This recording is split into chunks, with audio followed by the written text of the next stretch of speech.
Thank you for standing by. At this time, all participants are on a listen-only mode. During today's Q&A session, if you'd like to ask a question, please press star then one.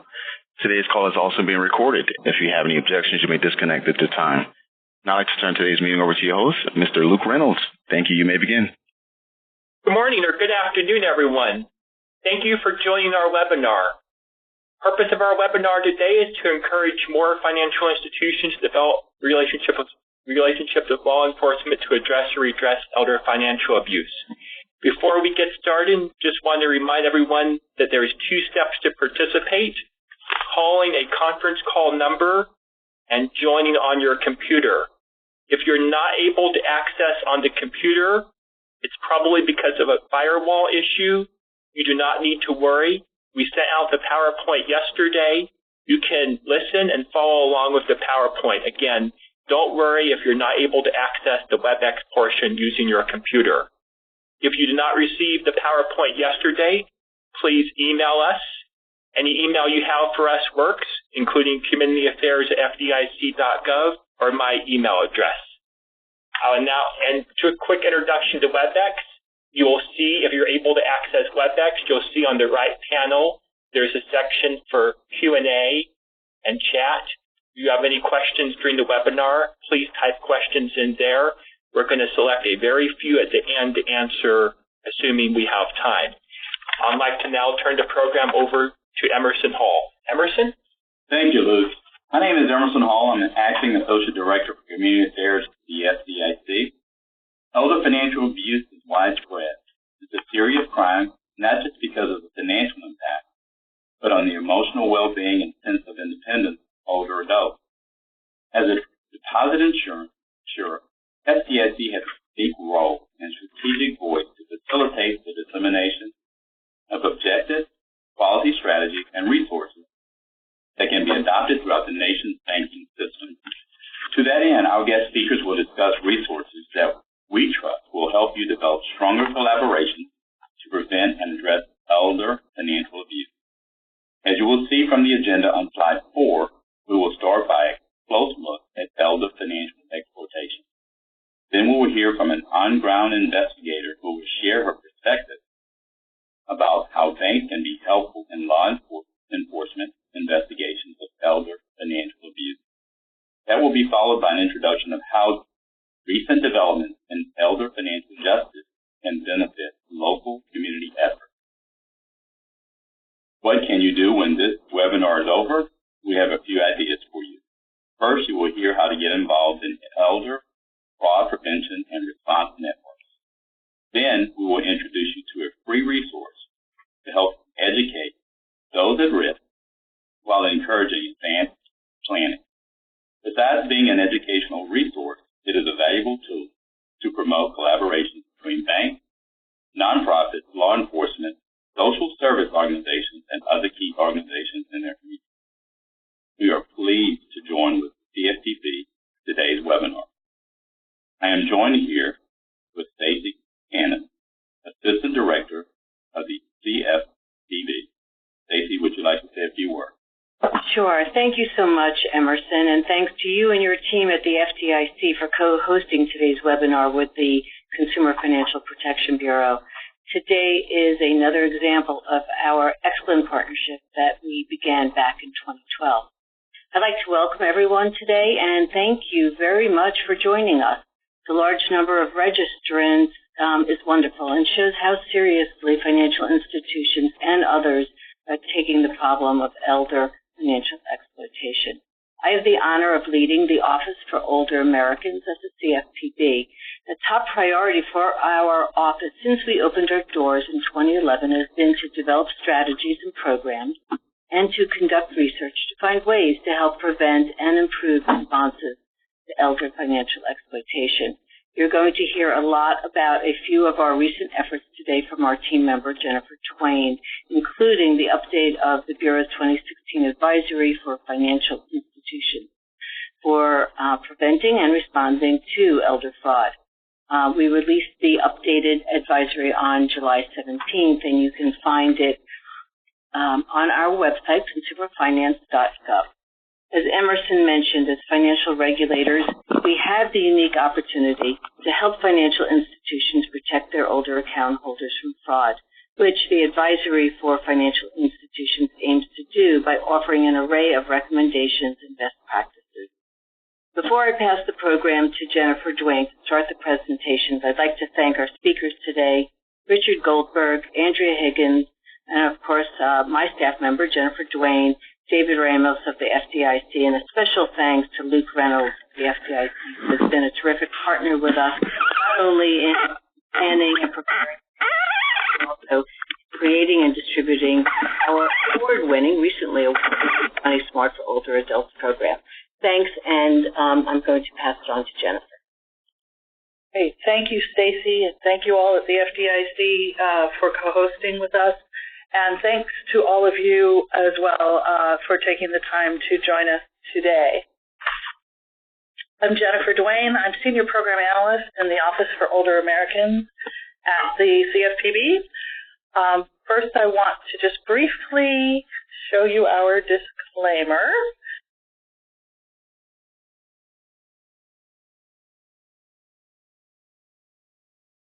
So recapping what I said, I'm Jennifer Duane, Office for Older Americans.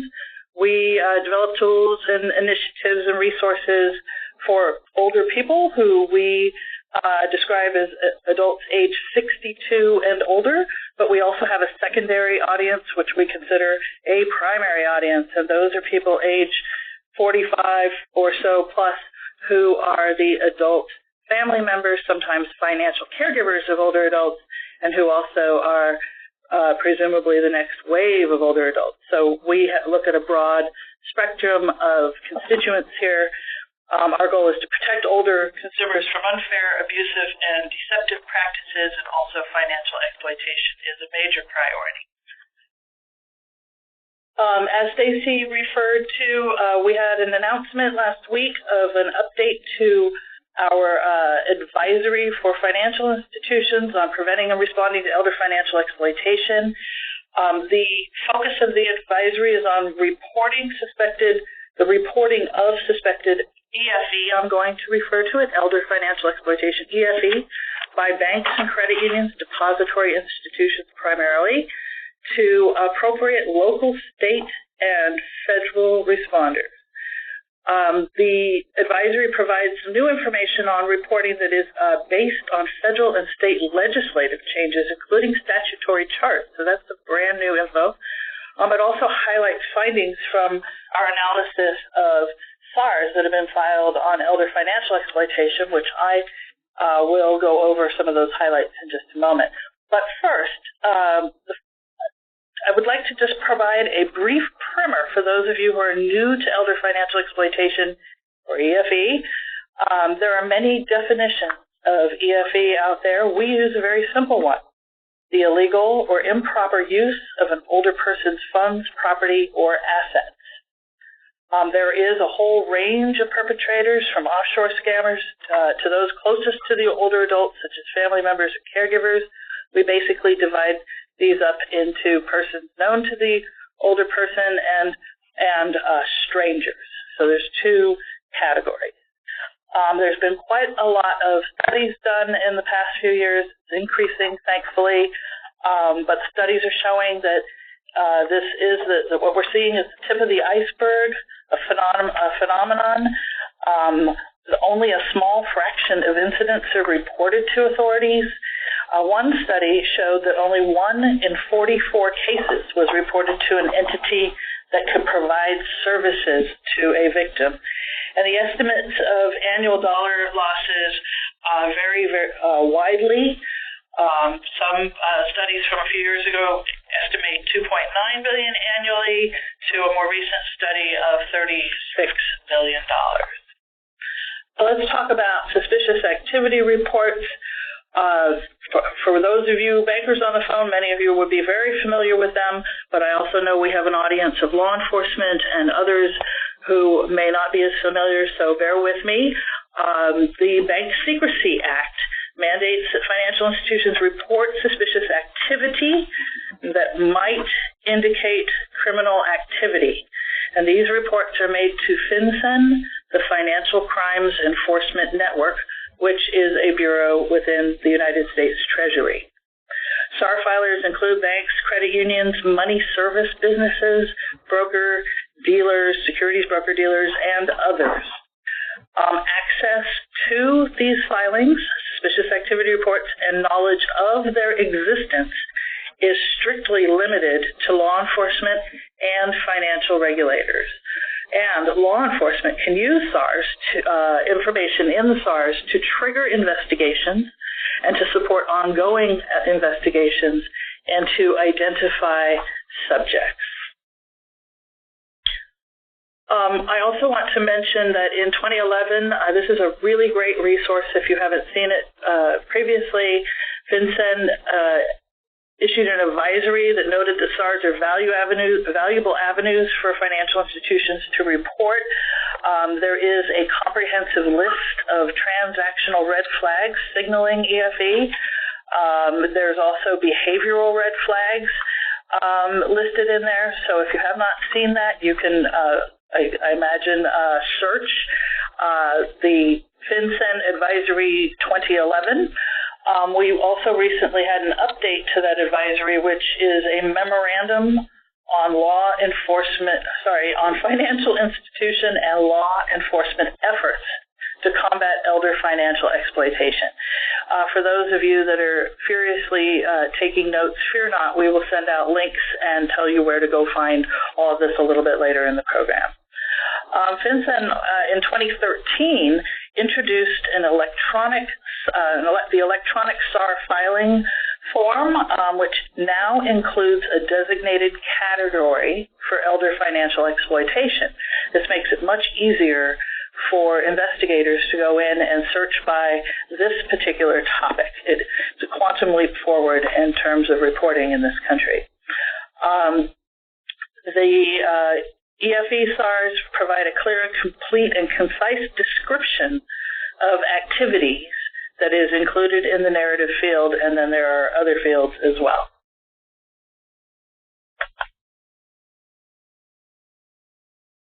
This past year, we released a study of SAR data. We did a very comprehensive study at the Consumer Financial Protection Bureau.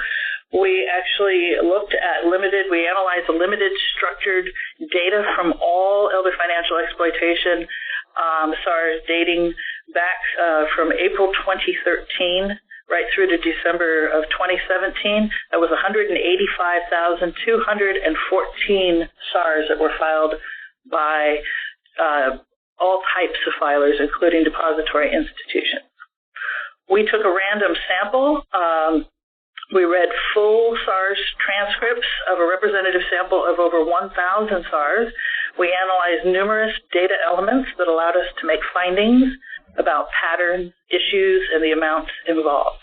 Throughout the project, we worked very closely with FinCEN staff, and you will find more detailed information about the methodology of our study in the appendix of the report. But here's a few highlights for you. This slide shows that EFE SARs filings quadrupled from 2013 to 2017, from about 1,300 SARs per month in 2013 to 5,300 per month in 2017. This was much greater than the overall growth rate for all SARs, which was only 40%. The incidents reported in SARs likely account for only a tiny fraction of all incidents of elder financial exploitation in any given year, perhaps only 2%. In fact, based on one of the lowest estimated prevalence rates, there were 3.5 million cases of elder financial abuse in 2017. Yet, there were only 63,000 SARs filed on elder financial abuse in 2017.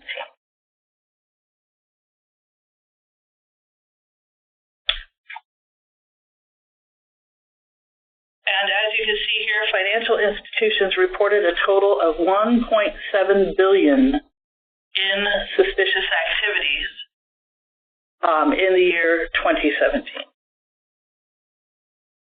And 1/3 of the individuals who lost money were age 80 and over. So we looked at the ages, The graph shows the percentage for the loss to older adults by age group. As shown, 1/3 who lost money were ages 80 and older. 23% were 70 to 79, and as you can see here, in 29% of the cases, the age was unknown because it was not listed on the SAR. We also examined whether the average loss varied by age group. This slide shows the average monetary amount lost by age category. Among adults who lost money, adults aged 70 to 79 had the highest average loss of approximately $45,000, followed by those age 80 and older who lost an average of $39,000.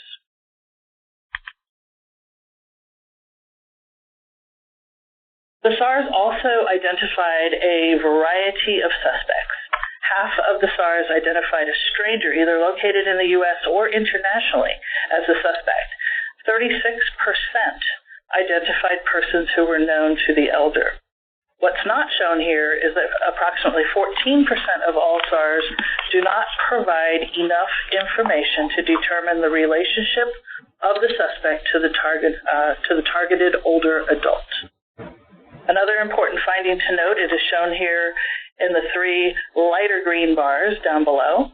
These bars denote specific categories of people known to the older adult. These are subsets of the 36%. As you can see, the largest category are family members. 25% of all EFE SARs involved family members. As we saw on the previous slide, among known suspects, family members are the largest category. When we look specifically at family members, we find that the child of the targeted older adult is often the most common suspected perpetrator. Most suspects were also unknown to the who were unknown were located internationally. We saw on that earlier slide that strangers are involved in over half the activities reported in SARs. This graph shows a breakdown of the location of these stranger suspects.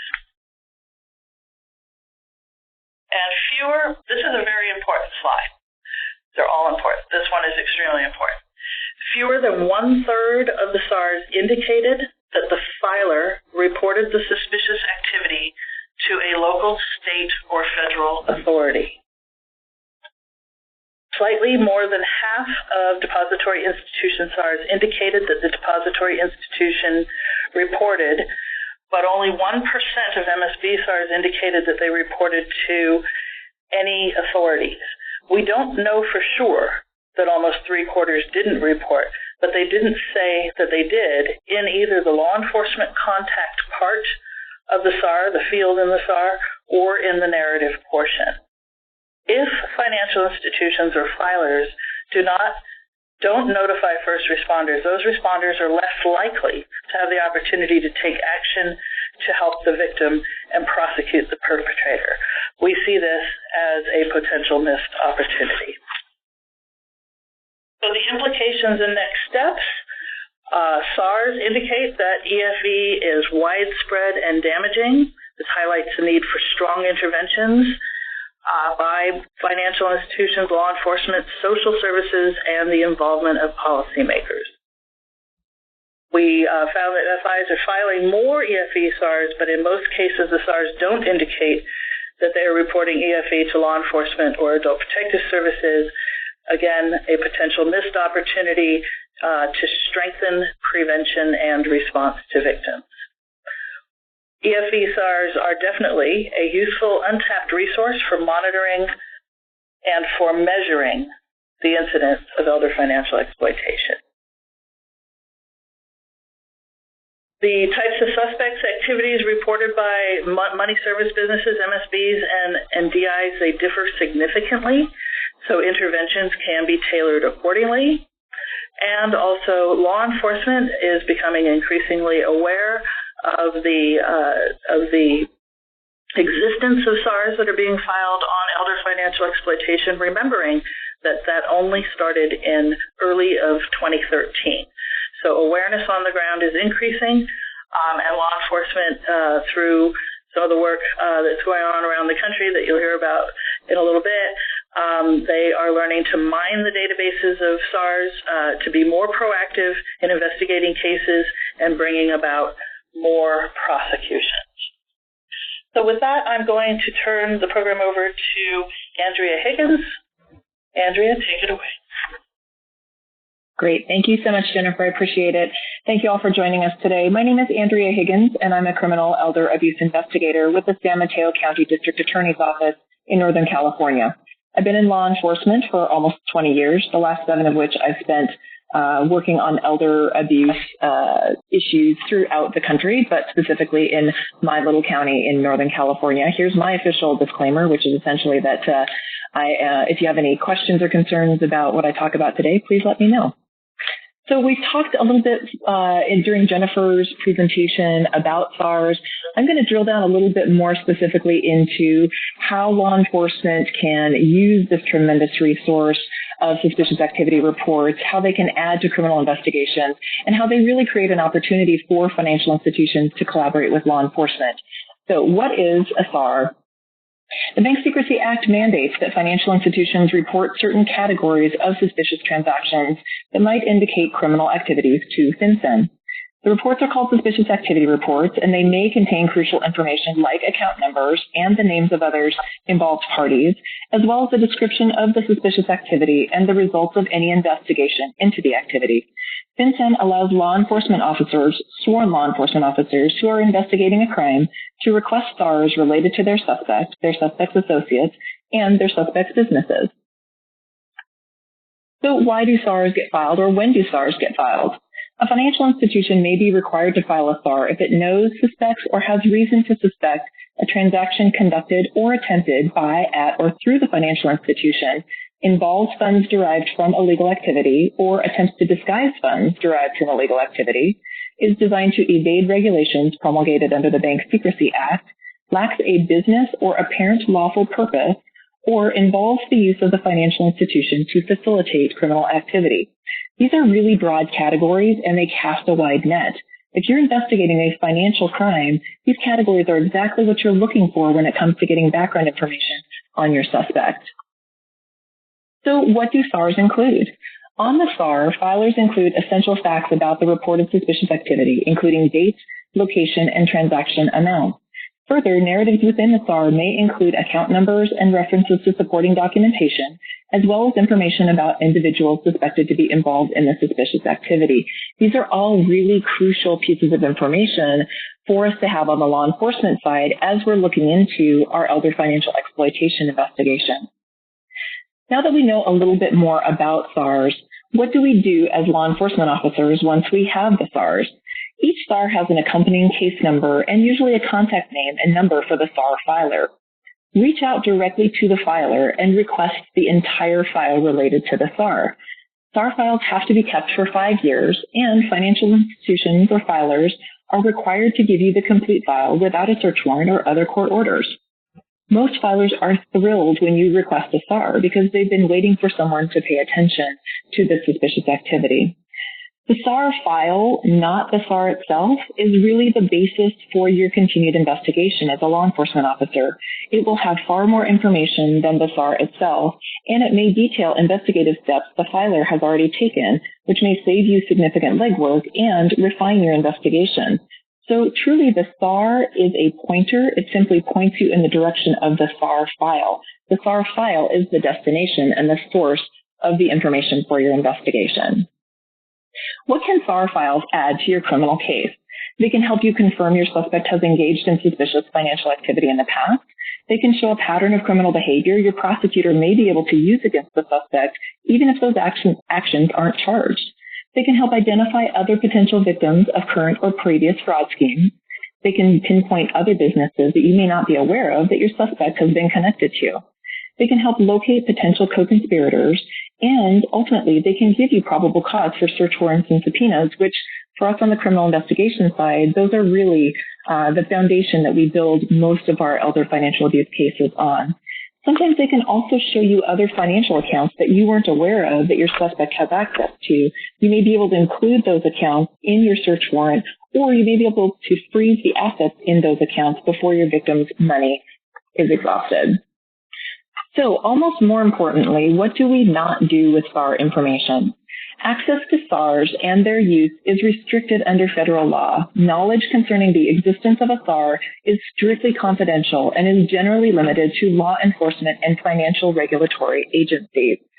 So do not refer to the existence of SARs in police reports or search warrant affidavits or any other written documentation. We need to treat our SARs like confidential informant information. We use it as a directional tool. We do not use it as a source for further investigation. We do not share SARs or even their existence with our non-sworn investigative partners. We are able to discuss SARs with our prosecutors, but not in a formal and discoverable way. When you receive SARs from FinCEN, FinCEN sends you a disclaimer letter explaining all of the do's and don'ts for using information from SARs. The next 3 slides contain the specific language from the FinCEN disclaimer letter.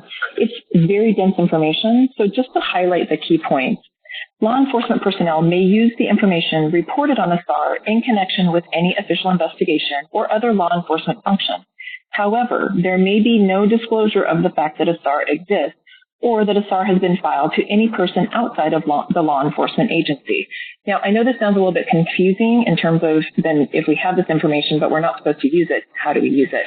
Trust me, I'll go through that later on in the presentation. I just want to give you the specifics of the disclosure requirements up front so we have those in mind as we're looking at SARs down the road.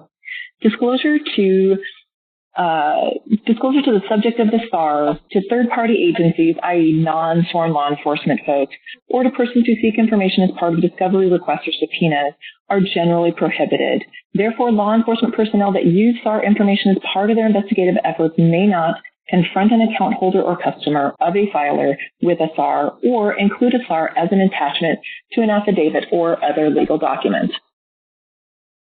Additionally, law enforcement personnel may, without prior authorization, disclose a SAR to other law enforcement personnel or prosecutors working on the same or related investigation, or who may be able to provide assistance in the matter under investigation. So in summary, we do not disclose SARs or even the existence of SARs to folks outside of law enforcement or prosecution, and specifically outside of our individual investigations team. We do not confront our suspect with the existence of SARs, and we do not disclose SARs to our victims, even if our victims were the folks involved in the SARs to begin with. So I've talked a lot about what we don't do with SARs. So how do we use SARs on the law enforcement side? The best practice is to base any investigative actions on the facts from the SAR file that you receive from the financial institution or filer. Again, we do not base any investigation action on the SAR because the existence of the SAR is confidential.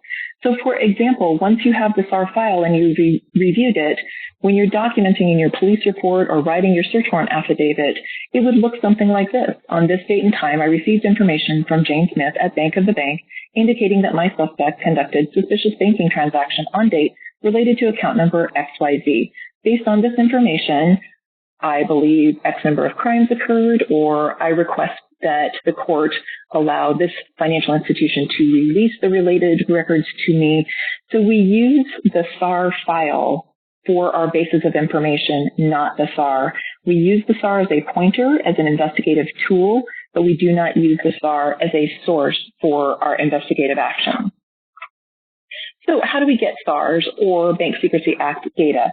First, contact your FinCEN agency coordinator if you have one. If you don't, or if you don't know, then use the email address that's listed above, or you can contact the Elder Justice Coordinator in your U.S. Attorney's Office. The form that's on the right side of the slide is the one that you will fill out in order to request SARs from the folks at FinCEN. So switching gears for just a moment, I wanted to take a moment to talk about why it's so important that our financial services partners report suspected elder financial exploitation to law enforcement directly and immediately.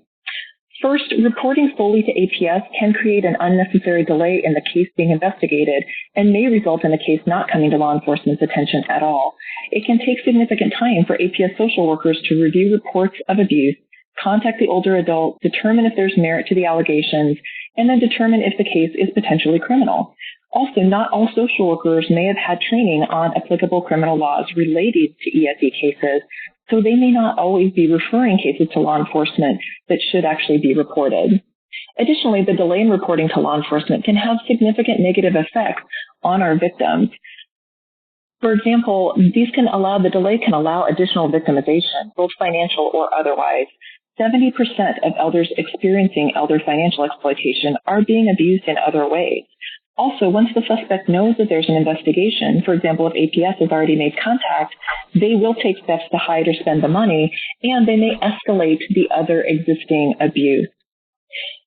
The delayed reporting may also prevent timely assessment of our victims' cognition. Capacity to consent to financial decisions is often the key to our criminal cases, so we need the opportunity to assess the older adult as close in time to the crime as possible. These cases are complex and time-consuming for law enforcement. They can take months and even years to complete, and honestly, we need all the time that we can get.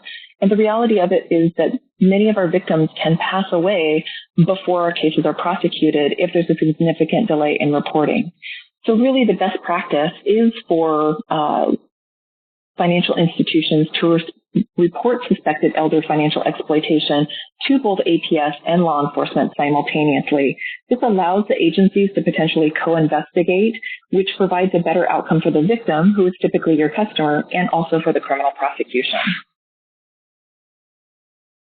Thank you also very much for your time today and for your continuing commitment to work collaboratively to protect older adults. Now I will hand it off to Richard Goldberg from the Department of Justice.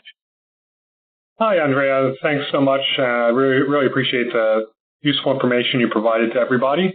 This is Rich Goldberg. I'm a senior counsel for complex litigation with the U.S. Department of Justice Consumer Protection Branch. The Consumer Protection Branch does a variety of different kinds of criminal cases, all in the consumer protection space.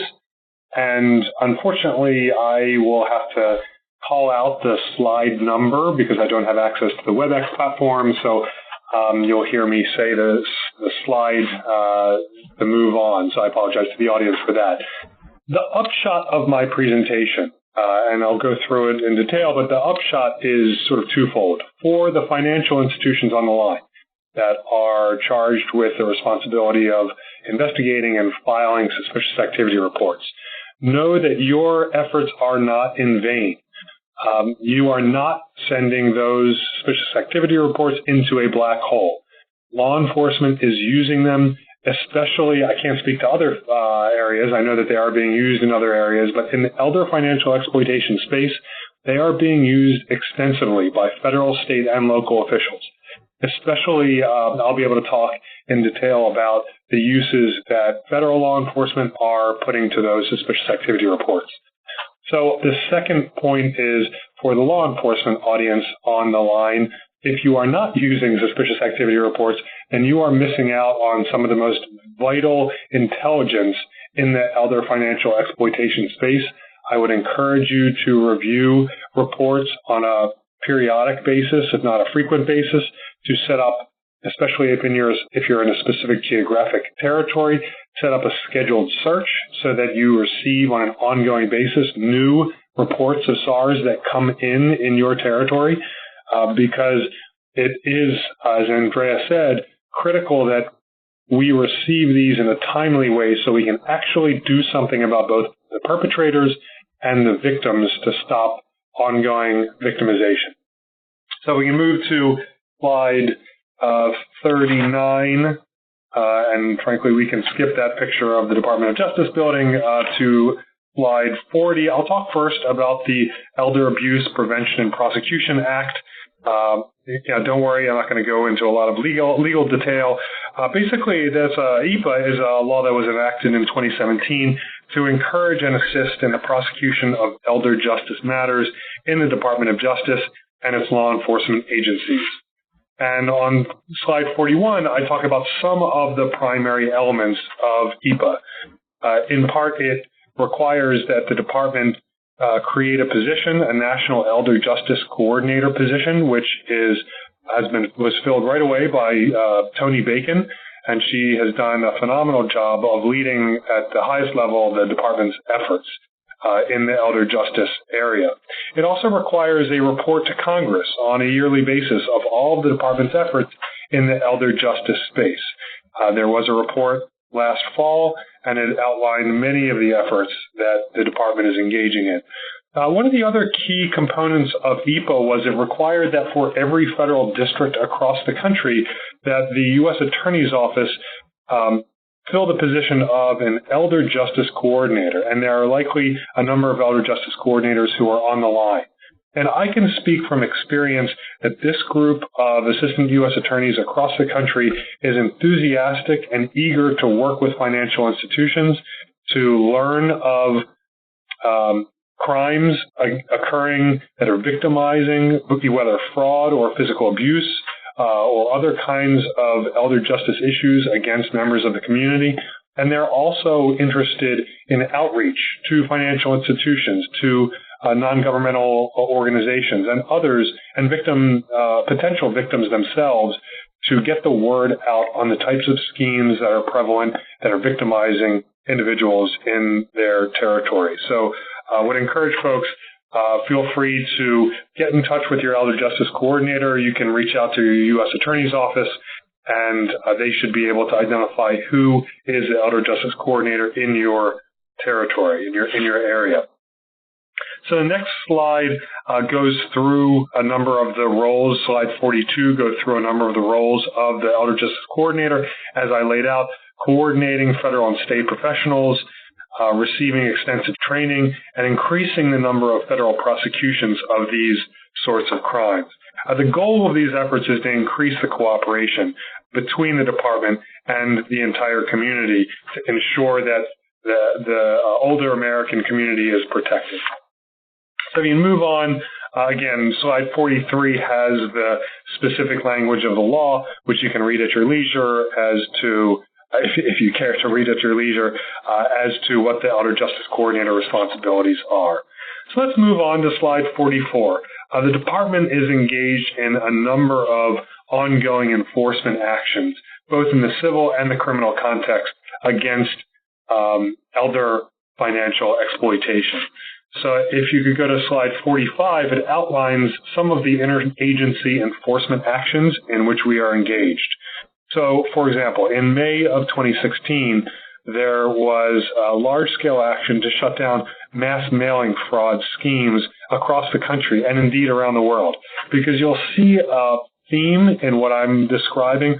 A lot of the efforts are geared towards the transnational criminal organizations that are seeking to victimize elderly Americans.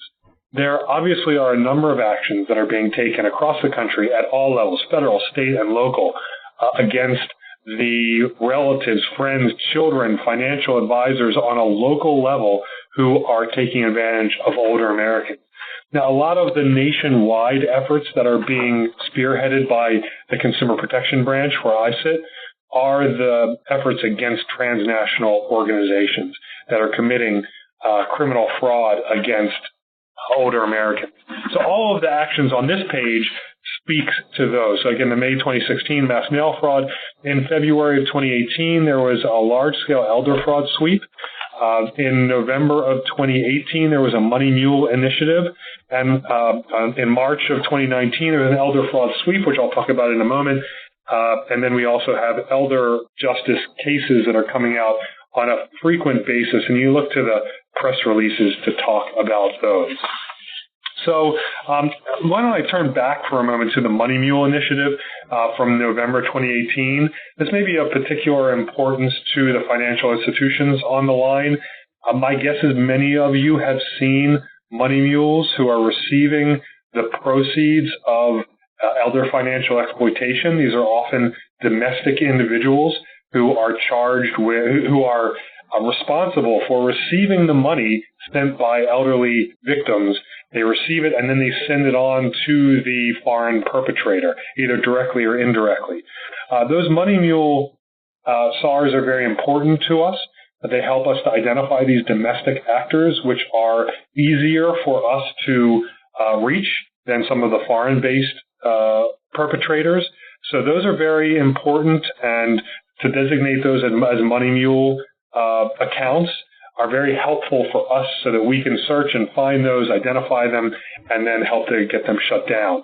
We are committed to finding foreign-based fraudsters who are engaging in these schemes, and will investigate and prosecute them very vigorously, but also getting information about the domestic actors that are helping to facilitate these schemes is very important. So we encourage you to keep filing those SARs, designating money mules. So let's go to slide 46. I'll talk for a moment about the March 2019 Elder Fraud Sweep. It involved criminal and civil cases by federal and state authorities. Over 260 defendants were the subject of civil or criminal cases. Those cases involved over $750 million in victim losses, over 2 million U.S. victims. We also engaged in a consumer education campaign. And as part of the Elder Fraud Sweep, we announced that actions had been taken with respect to over 600 money mules. And again, a lot of those actions are based on intelligence we get from those who are on this webinar and others filling out suspicious activity reports across the country. So keep them coming where you have individuals who you suspect are engaging as money mules in elder financial exploitation schemes. The next slide 47, is a map, obviously, of the United States that shows the U.S. attorney's offices that were engaged in either bringing filed cases or, if not filed cases, districts that were engaged in consumer education efforts. And it's really a testament to those elder justice coordinators on the line and others out there that every single U.S. attorney's office had an elder justice coordinator who either was responsible for helping bring cases or was involved in consumer education efforts. So there was a huge amount of work done across the country. So on slide 48, I outline the Transnational Elder Fraud Strike Force. The new strike force announced in June of 2019, so just last month. It is charged with the responsibility of taking down the transnational criminal organizations, the TCOs, that are engaged in the largest elder financial fraud schemes. So there are 6 strike force districts. You can see them up on the slide. I won't read them for you. But those are the federal districts that have been designated as strike force districts that are getting special resources and attention for purposes of bringing these sorts of cases with law enforcement partners. But all federal districts are encouraged as part of the strike force efforts to bring cases and engage in consumer education efforts. So slide 49 goes through some of the more common transnational elder fraud schemes that we are seeing. Lottery, sweepstakes, mass mailing, and telefraud cases. In Jamaica, there are a lot of Jamaican lottery fraud schemes that you may see, either victims or money mules involved with. There are government imposter schemes. Social Security Administration imposter schemes are among the most popular right now. There are also FBI, Department of Homeland Security, and IRS imposter fraud schemes. The trending seems that the IRS imposter fraud scheme, which was very popular over a couple years, is somewhat on the downturn, and the Social Security Administration imposter fraud scheme is among the most popular trending schemes right now. So you can look out for schemes involving those, both victims and money mules and potential perpetrators. The tech support fraud scheme, I'm guessing most of the financial institutions on the line have seen those. We encourage you for all of these schemes, file SARs, try to use common language in the SARs because it allows us to search across the entire SAR database for specific language. To the extent that you're varying the language to describe these sorts of schemes, it's a little bit harder for us to isolate the same kinds of schemes over and over again. So this language that we're using, tech support fraud, government imposter fraud, is often helpful for us. So very briefly, I'll go through some of the department's resources that are available to folks. On slide 50, we provide at the department, through the Elder Justice Initiative, resources for family, friends, and caregivers who may need assistance at www.elderjustice.gov. The next slide, 51, shows how we try in a graphical way to identify in any particular geographic area the types of resources that are available for older Americans, other resources, family members, adult protective services that may be available in the geographic territory of a victim to provide assistance. Slide 52 shows that if you drill down on any particular geographic territory, then the website is geared to provide resources, telephone numbers, websites, email addresses that may be useful in contacting resources that can help. Slide 53, again, this is the website, has some helpful information I would encourage folks to take a look at. Slide 54 has what's called the Elder Abuse Resource Roadmap, which is essentially a way, it's a decision tree that helps victims, family members, or others, financial professionals, to weave their way through a decision tree and ultimately come to the resource that may be most helpful to you in addressing elder financial exploitation. And the last slide, 55, shows just an example of what happens if you drill down on a specific kind of fraud that has happened. It will bring you, for example, if it involves securities fraud, it will bring you to a page to file a complaint with the SEC. But there are innumerable different roads that this roadmap will bring you down depending on the answers that are given to prompts on the website. So again, Rich Goldberg from the Department of Justice, thanks to CFPB and FDIC for hosting the webinar, and I will pass it on back to Jennifer Duane. Great, thank you so much. So now's the time for everybody to fasten your seatbelts because we have 10 minutes left, and I'm going to go very quickly through this information. Let's just briefly, what is a network? These are groups of stakeholders that come together in communities across the country. They are sustained because they are not a one-time event or meeting. They're sometimes called multidisciplinary teams, FAST means Financial Abuse Specialist Team, coalitions. They have all sorts of names out there, but we call them a network. The efforts are largely voluntary from the formation to operation. It's an important distinction from mandated multidisciplinary teams or other sort of agency protocols. We conducted a study that we released in 2016 on elder fraud prevention and response networks. We released a report based we then released a report based on the study, and you can find it at consumerfinance.gov. Elder Protection Networks. You have the slides, so you can track this down very quickly. We'll also send you links. Here's a quick snapshot of networks nationwide. As you can see, the green fill-ins are where there are networks, and there are large areas with no active network. Only a quarter of the 3,143 counties in the U.S. have a known elder abuse network. I do say this with the caveat that there isn't really a network of networks, and not all of them are necessarily, quote, on the map. But we did a very comprehensive study, and that was what we found. Some key findings in the study, the benefit of networks. And this is with the idea to encourage you financial institutions and law enforcement folks out there to find a local or regional network and join it if you can, whether you go to every meeting or an occasional meeting or introduce yourself or look for an opportunity to collaborate. They need you, we need all the boots on the ground here. So the benefits of networks: improved response to cases, increased reporting of cases, and this is both by the public and also through interagency collaboration and cross-referrals that take place. It's amazing what happens when folks get in a room and learn what each other do and what they don't do and why they can or cannot respond to certain things. Helps to clear up a lot of misunderstandings and build relationships, and then things work a lot better in our communities. The members' skills are enhanced significantly by trainings that take place to build capacity to address financial exploitation. And the result is improved coordination of services for victims, including the use of community resources that are already there.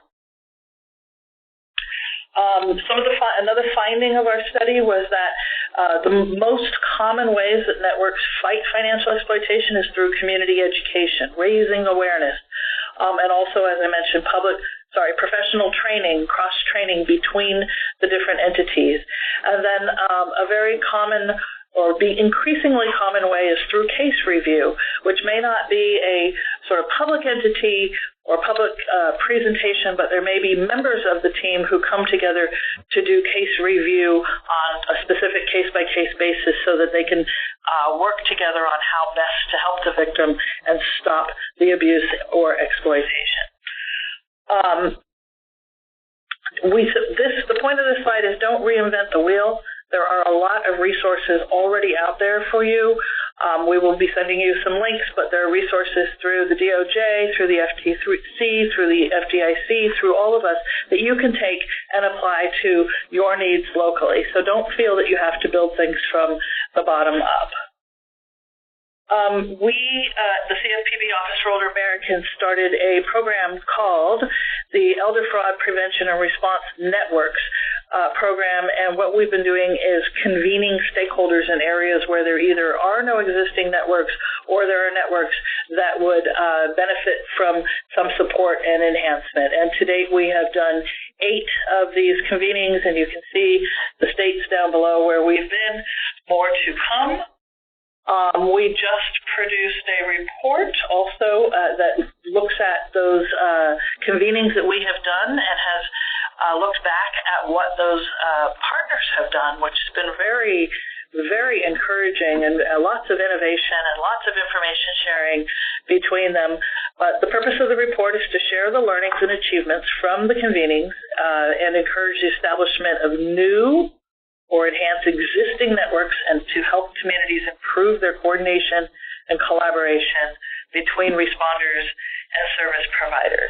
And here's an example of one of our resources, and that's easily found online at consumerfinance.gov, and we will send you a link. And here's some, fast forward one more. Okay, and to find a network, if you want to connect with a network, I recommend the national sort of one-stop shop is the Elder Care Locator.acl.gov. Elder Care Locator is also a great way to find out who to report to locally. You can go in there, put in the zip code of where you are or where the victim is, and it'll bring up a list of services and different services that are provided to older people through your local area agencies on aging, and you will find elder abuse as one of the options. And if you click on that, you'll find a contact, and then through there you can ask about a local network, or you can report your concerns about an older person, older account holder. At this point, I will wrap up very quickly and turn it over to David from the FDIC. Good afternoon, and thank you for joining our webinar. I'm David Ramos with the Community Affairs Specialist Group here at the FDIC.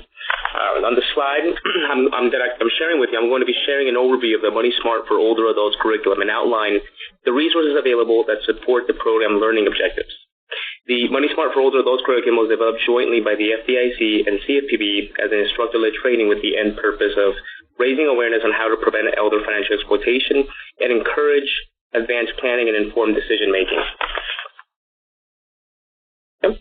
We are excited to share with you a recent accolade. I know it was mentioned earlier, and an important milestone that we reached by the Money Smart for Older Adults program earlier this year.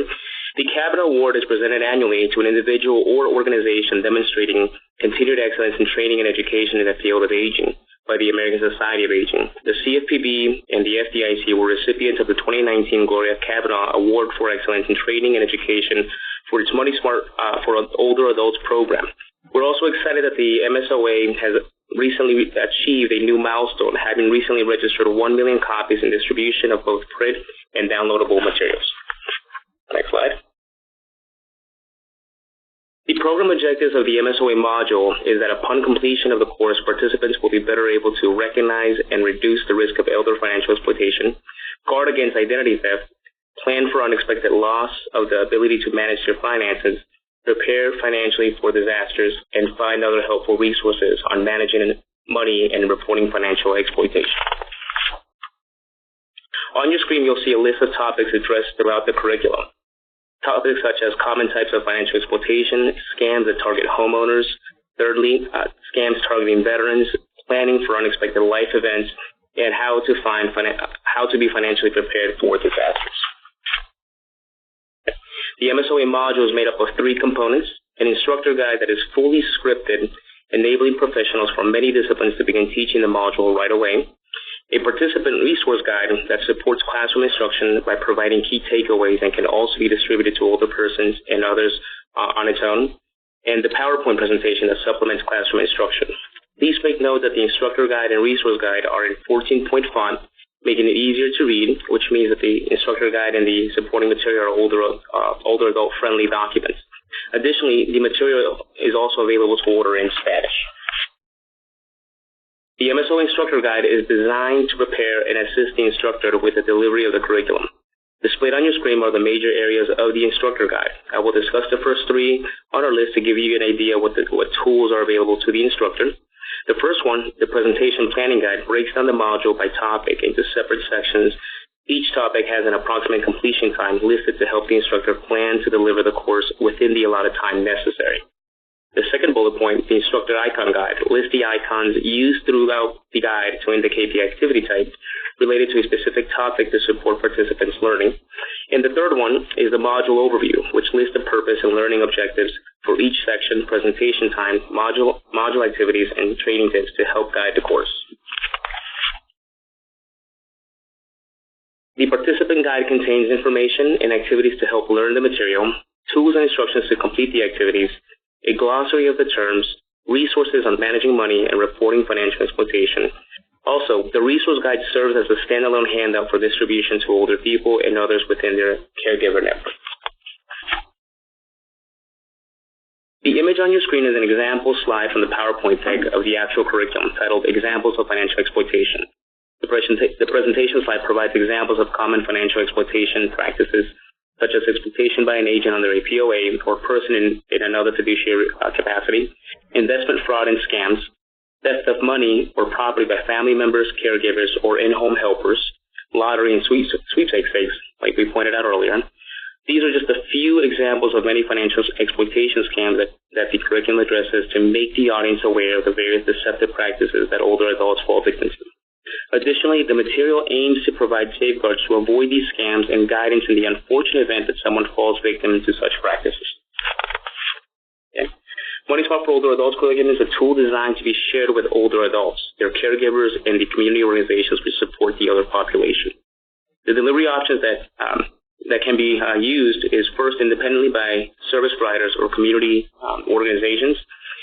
Second, as a tool for community partnerships with financial institutions. For example, financial institution staff can sponsor events and deliver information in collaboration with adult protective services, law enforcement, or senior service providers. During the delivery of the course, it allows for law enforcement and adult protective service responders to introduce their agency and share local stories, meet privately with participants, and engage with a multidisciplinary team. Yeah. We find that sharing the curriculum in trusted areas within the communities we serve deliver the best outcomes. On your screen, we're sharing examples of such venues in the event your organization is considering conducting a Money Smart for Older Adults seminar. Okay?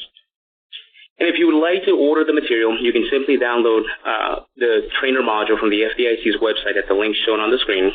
Additionally, you can order publications including the Money Smart for Older Adults Participant Resource Guide directly from the CFPB. The option to order single or bulk hard copies of Spanish and English materials free of charge is available. Please order 4 to 6 weeks in advance of your trainings, senior fairs, and scam prevention events to allow ample time for delivery of the material. Okay? It's not on your screen, but there's 3 additional resources. We have the Money Smart Alliance, which is the FDIC's way of recognizing organizations that contribute to the delivery of the Money Smart curriculum to consumers and small businesses through this Money Smart Alliance program. Alliance members agree to use or promote the Money Smart curriculum by teaching Money Smart or training others to teach it. Alliance members also provide feedback and successful uses of the program to the FDIC to help improve the Money Smart program. We also have this Money Smart News. This is how we share stories about organizations that use the Money Smart for older adults and Money Smart family of products to help prevent elder financial abuse. Okay? And at this point, I would like to turn it over to Luke to close us out. I do thank you for your time. Thank you, everyone, for participating. Unfortunately, we do not have time to answer any questions right now. And additionally, once the WebEx chat is closed, we won't be able to respond to specific questions. However, we will review them and use those as content for future webinars and future communications. As always, if you have specific questions, you can reach out to your federal regulator, FDIC, Fed, OCC, and CUA. FinCEN also has a resource center you can call with specific questions about bank secrecy and SARs. Anyone who needs the PowerPoint can email communityaffairs@fdic.gov if you're not already. If you need an audio file, you can email any of us, and we hope, I cannot guarantee because of the possibility of technical issues, but we hope to make it available in 2 to 3 weeks. Again, if you email us, we'll put you on the wait list to get it, and if we can't make it available, we'll let you know as well. Thank you, everyone, for participating. We appreciate your time, and we hope you have a great rest of the day and week. Thank you. And that concludes today's conference. You may all disconnect at this time.